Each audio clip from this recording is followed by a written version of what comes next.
your home's been sitting on the market, you're not alone. Right now, houses are taking longer to sell and a lot of sellers are getting frustrated. So let's talk about the 3 biggest reasons homes aren't selling and what you can do to fix it.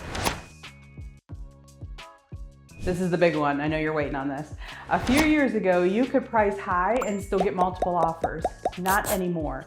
Buyers today are cautious, and if your price is even $10,000 or $20,000 too high, they'll scroll right past your listing, especially if there are better priced homes nearby. Here's the truth. What you need or want from your home doesn't set the value.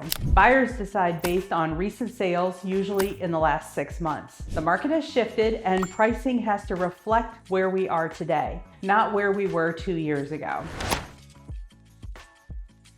How your home looks online and in person matters. Photos, curb appeal, first impressions, these can make or break a showing. Most buyers are scrolling listings before they ever schedule a tour. If your photos don't stand out, they'll just keep moving. Invest in professional photos. Consider staging key rooms like the living room, kitchen, and the primary bedroom. Even small updates, fresh bedding, decluttering, a new welcome mat go a long way.